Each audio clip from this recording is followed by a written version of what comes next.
They broke into my seed vault, and I sent them to federal prison for agricultural terrorism. I'm Dr. Rachel Morrison, 42 years old, climate scientist at HOA in Boulder, Colorado. I've lived in Riverside Meadows HOA for 15 years, building a basement seed vault. 2,400 heirloom varieties, including drought-resistant cultivars from my climate research, registered with USDA and containing 47 federally protected native Colorado species requiring special permits. Last July, during Colorado's historic drought, I was at a NOAA conference when my security system showed 3 people entering my house with a key.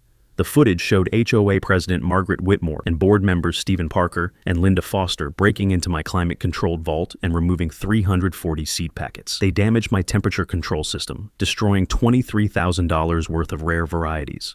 When I confronted Margaret at the emergency board meeting, she said, "Dr. Morrison, you're hoarding seeds while the community starves. People like you, with your government salary and fancy research, don't understand what real families are going through. Maybe if you cared about your neighbors instead of your little science project, we wouldn't have to take matters into our own hands." What Margaret didn't know, I'd offered free seeds to community members dozens of times over 8 years, but the board rejected my proposals wanting professional landscaping, not vegetable gardens. She also didn't know 12 stolen packets contained federally protected wildflower seeds. Unauthorized possession is a federal crime under the Endangered Species Act. I called local police, then contacted USDA Office of Inspector General, U.S. Fish and Wildlife Service, and FBI. Within 3 weeks, federal investigators charged all 3 with breaking and entering, theft of federal research materials, unauthorized access to a USDA-registered seed bank, conspiracy, and violations of the Agricultural Bioterrorism Protection Act because they mishandled protected genetic materials, creating contamination risks. Federal prosecutors argued that breaking into a registered agricultural facility and stealing protected species materials qualified as agricultural terrorism. Emails proved I'd offered free seeds multiple times, and investigators found Margaret's husband ran a seed company that had just gone bankrupt.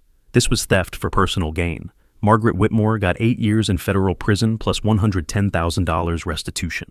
Stephen Parker got 6 years. Linda Foster got 5 years. All 3 received lifetime bans from HOA service and can never legally possess protected species seeds. The HOA was sued for $340,000. Insurance denied coverage, and the HOA dissolved. All 680 properties became independent. I received full restitution plus a $150,000 USDA grant to rebuild my collection. My vault now has 3,100 varieties with a sign, Community Seed Library, free seeds available, just ask. Last year, I gave away 1,000 plus seed packets to former HOA neighbors. Margaret's in FCI Greenville, Illinois. I drive past it yearly going to the National Heirloom Exposition where I teach seed preservation. Ever had your HOA destroy something you spent years building? Tell me about it.